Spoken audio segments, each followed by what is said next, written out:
ಇಡೀ ಕೋಟಿ ಕೋಟಿ ಇಡಿಯ ರಾಮ ಭಕ್ತ ಗಣ ಕಾಯುತ್ತಿದೆ. ಆ ಲೈವ್ ದೃಶ್ಯವನ್ನ ನೋಡ್ತಾ ಇದ್ದೀರಿ.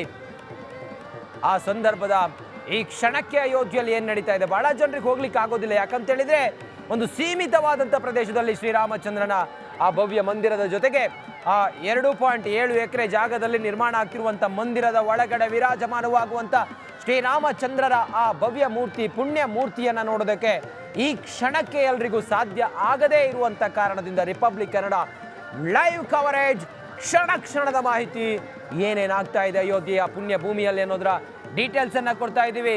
ತಳಿರು ತೋರಣಗಳಿಂದ ಸಿಂಗಾರ ಆಗಿರುವಂಥ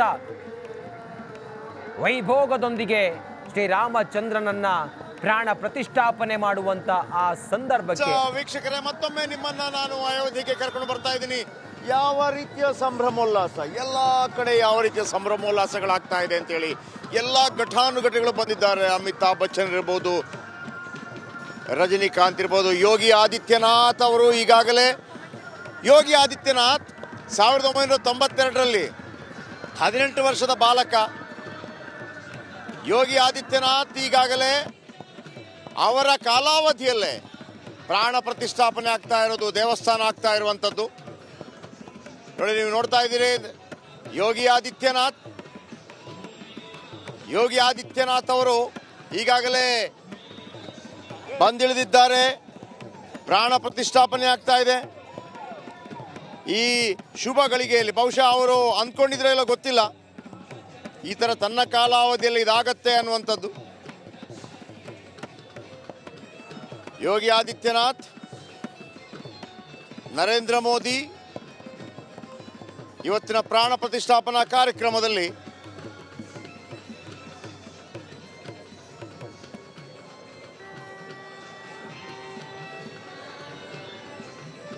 ರಾಮಲಲ್ಲಾನ ವಿಗ್ರಹ 51 ಇಂಚು, ಒಟ್ಟು 8 ಅಡಿ ರಾಮಲಲ್ಲಾನ ವಿಗ್ರಹ ಇಂದು ಲೋಕಾರ್ಪಣೆಯಾಗಲಿದೆ.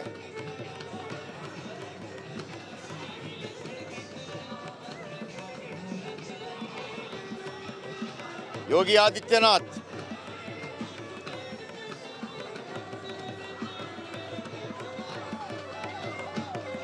ಎಲ್ಲರ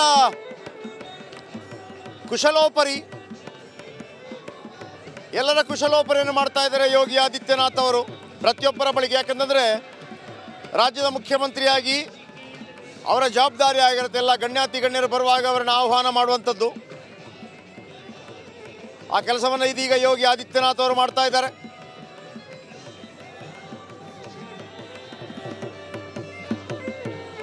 ಯೋಗಿ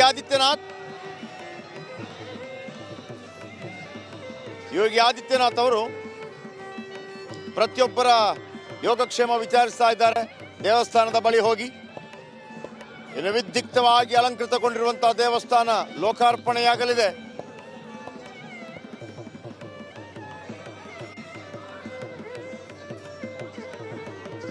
ಉತ್ತರ ಪ್ರದೇಶ ಮುಖ್ಯಮಂತ್ರಿ ಯೋಗಿ ಆದಿತ್ಯನಾಥ್ 1992ರಲ್ಲಿ ಕೇವಲ 19 ವರ್ಷದ ಬಾಲಕ. LK ಅಡ್ವಾಣಿ ಅವರು ಈ ಹೋರಾಟದಲ್ಲಿ ರಥಯಾತ್ರೆಯನ್ನು ಮಾಡಿದಂಥ ಸಂದರ್ಭದಲ್ಲಿ ಅಲ್ಲಿ ಓಡಾಡ್ತಾ ಇದ್ದಂಥ ಬಾಲಕ. ಆದರೆ ರಾಮನ ಬಗ್ಗೆ ಅಪಾರವಾದಂಥ ಭಕ್ತಿ ಕನಸುಗಳನ್ನು ಕಂಡಿದ್ದಂಥ ಗೋರಖ್ ಪಂತ್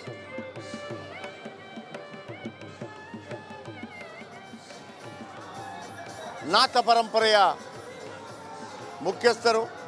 ಗೋರಖ್ಪುರದಲ್ಲಿ ಮಠ ಕೂಡ ಇದೆ. ಸನ್ಯಾಸಿಯಾಗಿದ್ದುಕೊಂಡು ರಾಜ್ಯದ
take place in Ayodhya on the day of Pratishtha of Ramlala. And I must be grateful to the Chief Minister of Uttar Pradesh, who has invited me and my wife to attend this very precious, sacred program. The event that is going to be take place in Ayodhya today is a historic one. And we have got firm belief in Rama, what Purushottam we call. And I must also express my sincere thanks to the Honorable Prime Minister Modi ji. He is going to perform the sacred duty to have the puja of Ramlala. And his work for 11 days is very precious. And I don't think nobody will do that type of performance before installing Ramlala. So many of opposition leaders and today he is going to have the final puja of Ramlala. It is one of the God-given opportunity for the Honorable Prime Minister Modi. It is not going to come for all. He has got that blessings of Lord Vishnu and Lord Shiva in his past life. I must say it is one of the greatest events in the life of Modi. Sir, many of opposition leaders also get the invitation, but they didn't come, sir. Opposition leader, they didn't come here, sir, after getting invitation. Who?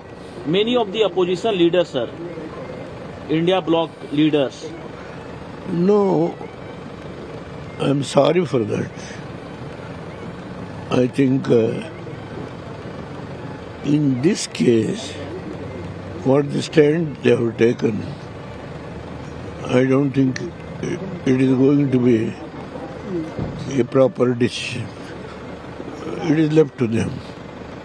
I don't want to say much against those people who have taken decision to not to attend this program. Today you are happy, sir? I am supremely happy. I am happy. When I am saying the Honorable Prime Minister is going to perform the puja, I am supremely happy. Thank you. Thank you very much.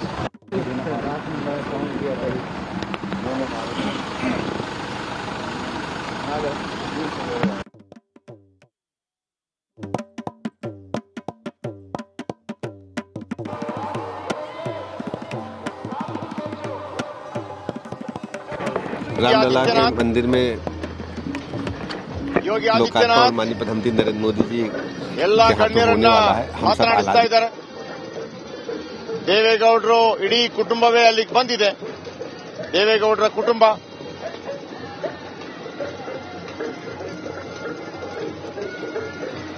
ಎಲ್ಲ ಗಣ್ಯರನ್ನ ಮಾತನಾಡಿಸುವಂತ ಕೆಲಸವನ್ನ ಯೋಗಿ ಆದಿತ್ಯನಾಥ್ ಮಾಡ್ತಾ ಇದ್ದಾರೆ.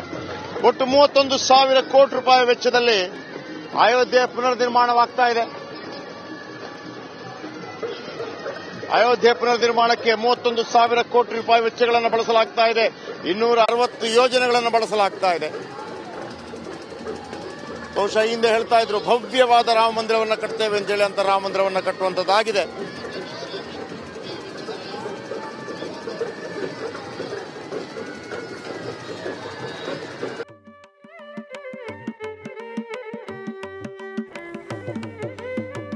ಶ್ರೀರಾಮ ಜನ್ಮಸ್ಥಳ